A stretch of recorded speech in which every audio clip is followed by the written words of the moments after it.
What's up, people? So in this video I'm going to be doing another landscape warm-up sketch / painting before starting my client work for the day. I always start off with a bit of a warm-up just to kind of make sure my art chops are up to scratch, and it's kind of like if you was doing a workout, you won't go straight into the workout, you do a bit of a warm-up first. So this is that, and I think I'm going to do some sort of sci-fi scene because that's my comfort zone. I can bosh one of them out pretty easily without thinking too much about it. So let's go. So as I always do, we're going to muddy up the canvas first. Let's just get some texture and some tones on our canvas. And then, like I always say, like seeing pictures in clouds, hopefully we start to see some sort of landscape forming out of your imagination. I'm going to start off pretty dark, just like my soul, as that's what I like to paint. And I find it easier starting with a kind of dark toned canvas rather than a white background for some reason. I think it's because you've already got plenty of information on the page already to start kind of doing something. I'll get my smudge brush, as I like to use, push it all around. Let's get some crazy brushes. So, as always with most landscapes, foreground is your darkest values. So we're going to shove in some dark values in our foreground. Haven't really worked out where the horizon line is or anything yet, but hopefully that will all start to come into play. So I'm thinking, I just did that brush stroke there. Maybe let's have our focal point in the center here. Maybe not, that might be a bit weird. Let's get rid of that. So we've got some light coming up here. So let's expand on that, shall we? I think in my head I want some sort of sci-fi object repeating and going into the background. So I'm going to try that. So these could be like mountains, rock formations, and some light just piercing through here. Let's try that. So maybe here is our first sci-fi structure. I use the lasso tool to get a nice hard edge.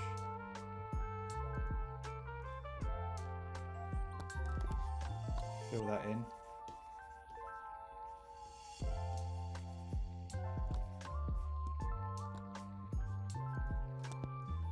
Deselect. Smudge it around a tad.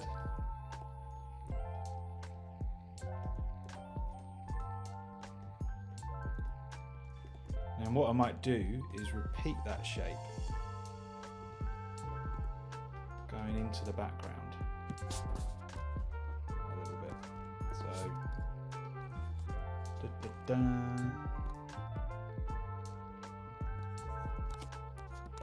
let's have it there as well.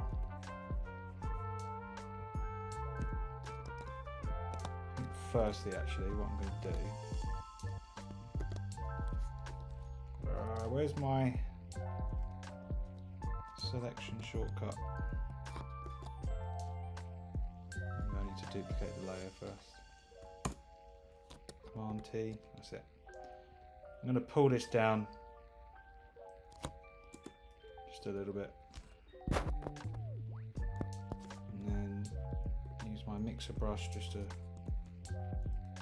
smudge that around. So basically now I've just lowered the horizon line.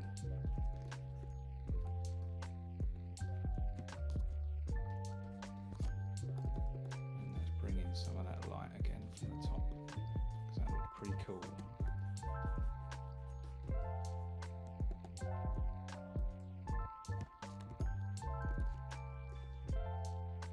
Bring back some of those hard edges.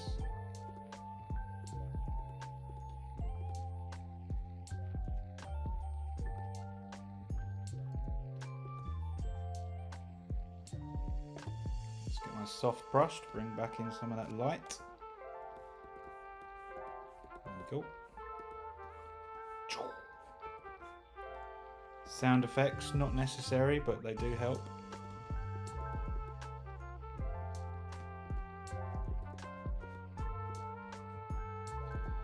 Right, so I want to repeat this shape here. I'll just try and copy that shape.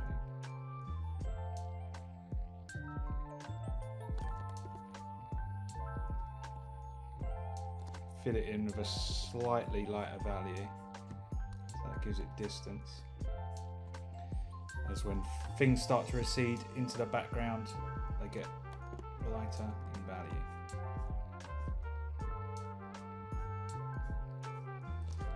And then another one, slightly smaller.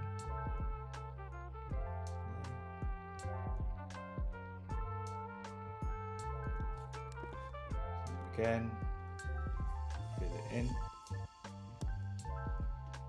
deselect. Now what I'm going to do now is play with the distort tool, because it's not looking very dramatic, but see if we do that, makes it a lot more dynamic.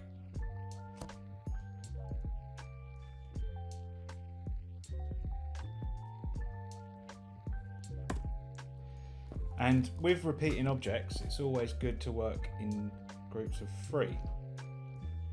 It's another one of those things that I don't really know why, but if you do three of things, so 3 focal points, 3 repeating shapes, it's just more pleasing to the eye. I don't know who made up these rules, it's just what humans like to see.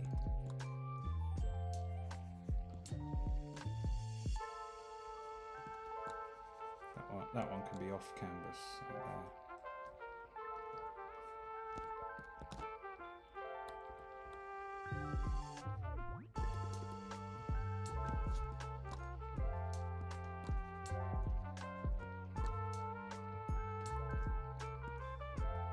Maybe we could actually have a 4th.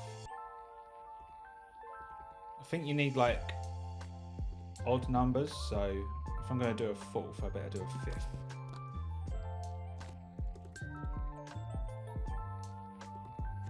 That could be a 5th one, like way back there. You can only just see it. So now your eye is travelling into the scene.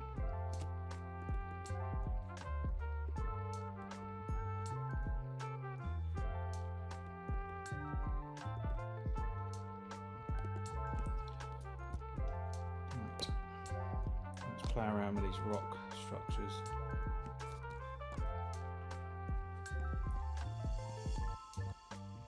So again, our darkest darks in the foreground. Normally just at one side. If I did it this side as well, it might be a little bit too much. So just subtly play with the values.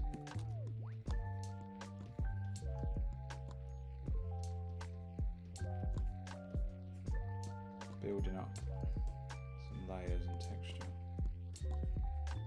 Bring this guy down here.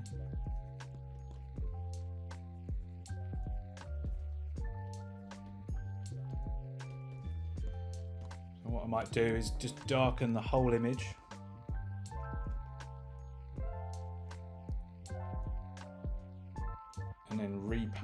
light using a soft light layer with a round brush. So all just improvisational. It just all comes with experience. So let's say the light is coming from the right, breaking through the gaps in the sky. So you can add little patches of light coming through up here, give it that epic scale.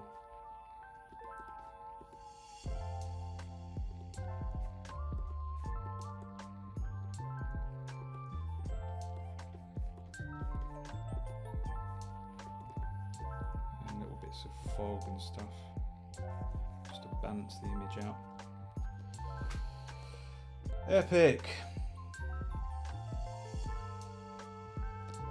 Right, let's smudge it all about again. So you can pull up some little rocks and stuff using the old smudge. Just flip the canvas. So I can see that needs bringing up a little bit there, perspective wise. That looks a bit funny. It's like you wouldn't have, just to leave that gap there, composition wise. Again, I don't know why. It'll just be more pleasing to the eye that way. It just kind of frames the page by then, so you notice how that frames the image a bit more. Create a hard edge. Gives a more claustrophobic feel.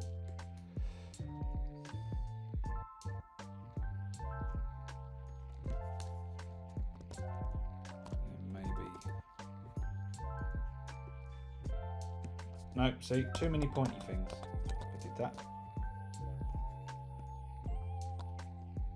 Bring this guy down a little bit.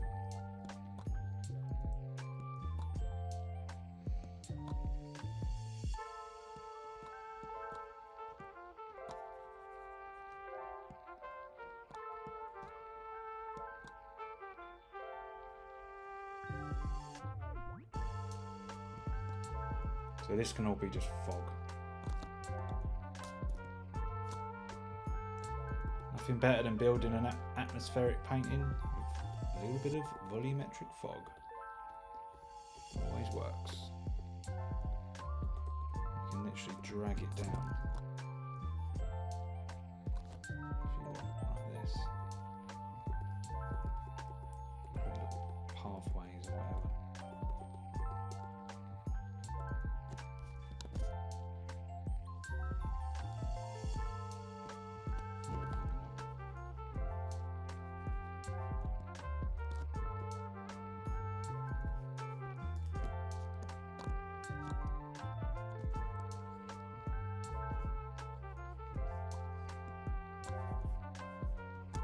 Building up values.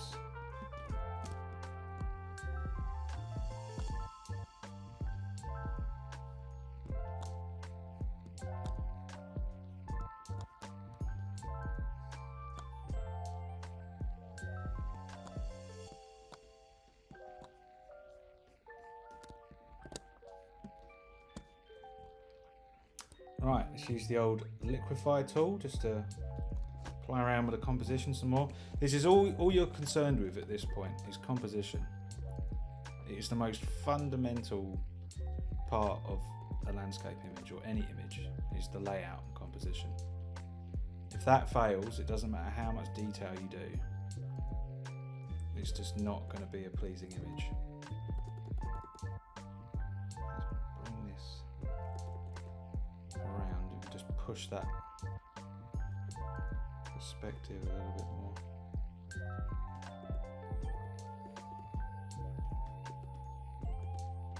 Push that wide angle.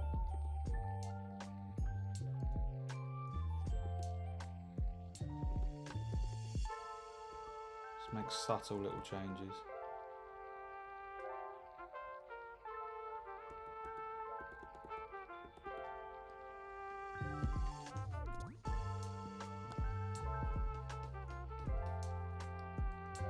Do do do do do.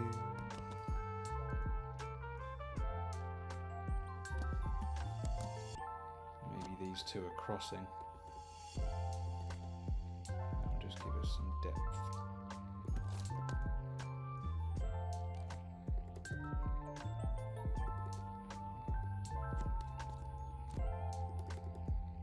Rocks sticking out. These are just the easiest paintings to do. Rocks and well, for me anyway, just rocks and just jagged forms. The hardest ones I struggle with are like happy, kind of bright coloured, kind of like full daylight images, which I have to do for clients quite often, and they are a struggle. Whereas the kind of dark, atmospheric, kind of H.R. Geiger, alien type landscapes, for me, is what I've always loved, and that's what drew me to art in the first place. So naturally, it's what I'm best at. But when you work professionally, you can't really just do what you want to do all the time. Otherwise, you're probably not going to get much work. That kind of thing is when you've already established yourself fully, and then you can pick and choose what you want to do. But you know, we're talking 20, 30 years down the line, when hopefully you've built a name for yourself in a good way. Like, you know, like the likes of Karl Kopinski, he literally just, I assume he just earns a living now just doing his sketches. He can probably turn down a lot of work that he's not really personally interested in doing, which is the dream for any freelance artist. One day. Oh, there's something there. This is my favourite bit, is when you're just painting in the light, because you can literally just pick out little pathways and just little details. It's quite fun. You're creating a world. And it's a quick way to do it as well. Quick and effective.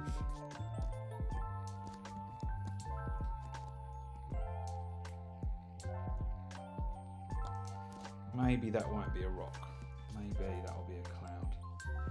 Let's get a soft brush. Got a bunch of soft brushes here. This guy. Yeah. That's cool, isn't it?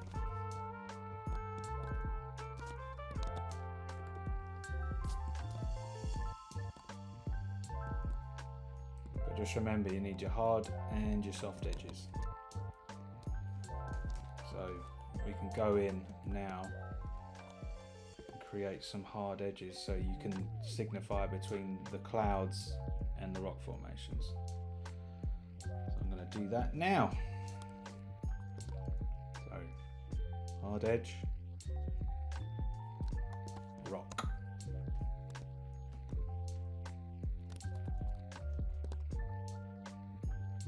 Another hard edge.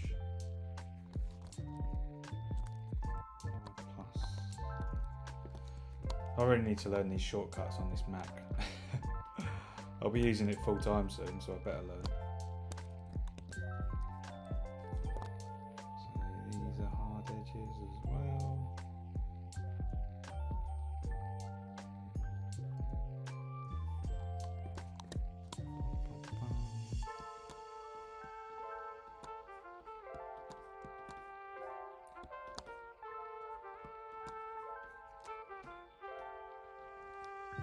Blend that in. So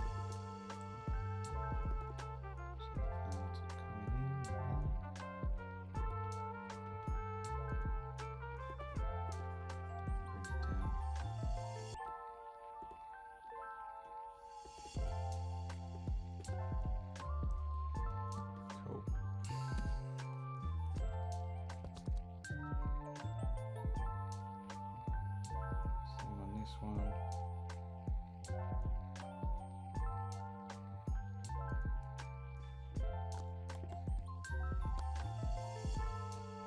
do it. We'll do an inverse and then get a soft brush,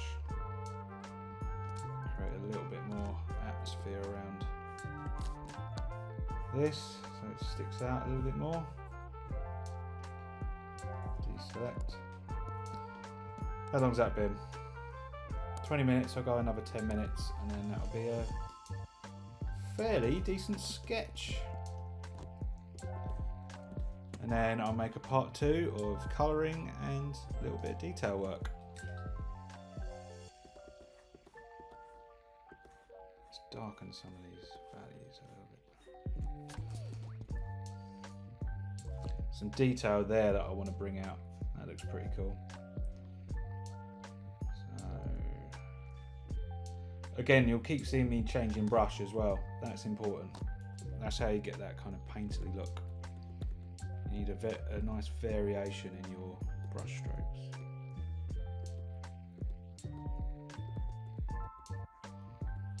There you go. Nice little pathway. And down.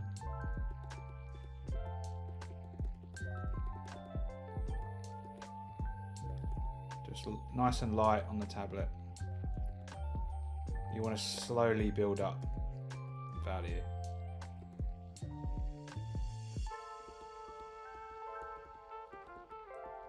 It depends what look you're going for. If you're going for like a kind of comic book illustration look, every line has to be full.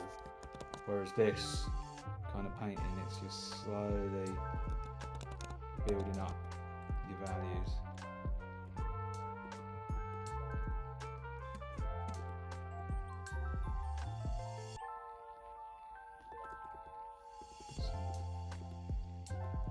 Pathways and stuff. And then what I might do quickly is have some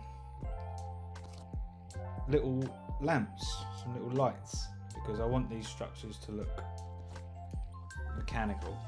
So let's have some repeating lights. I'll tell you what, I'll do that entirely on its own layer, and then I can show you a little trick.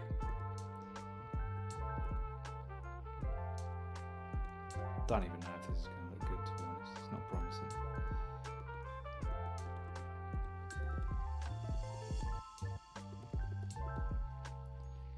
We shall see.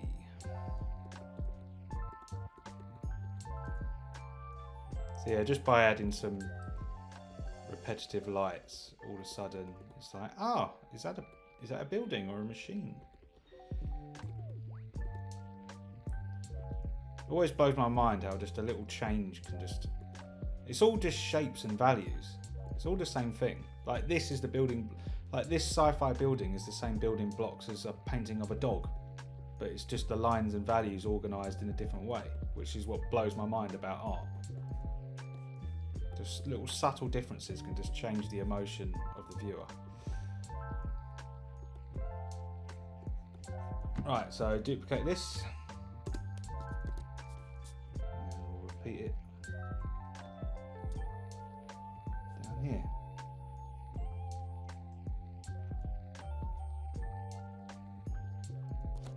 I'm not actually sure if this actually looks any good, but it might be a little bit too much information for the eye. That looks alright.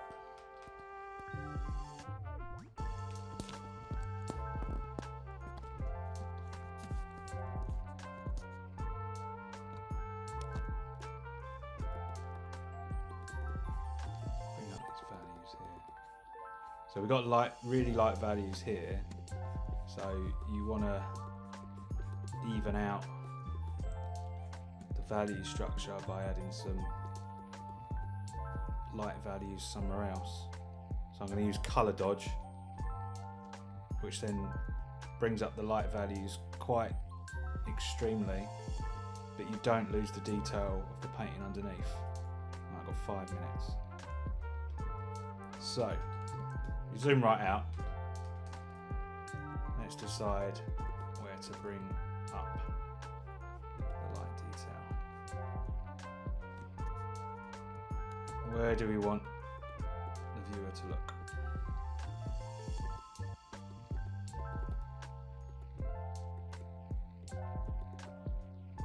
So normally a safe bet is like in the mid ground, like this.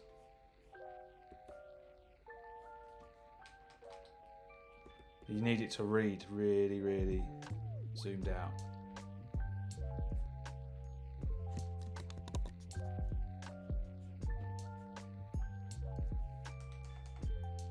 Right, so now I think we need some dark. Multiply. That's like opposite of color dodge.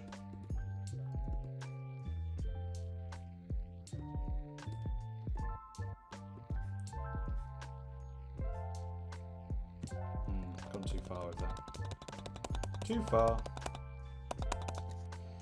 Sometimes you can just do an auto contrast and then see what the computer decides. Whoa! No way. Stupid computer. You think you know what I want? You don't know nothing.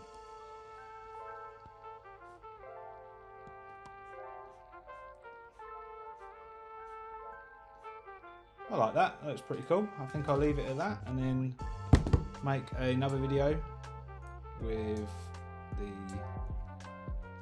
process of adding colour and then some details. I might even use some photo textures to lay over the top just to get like instant detail. So yeah, see you in part 2.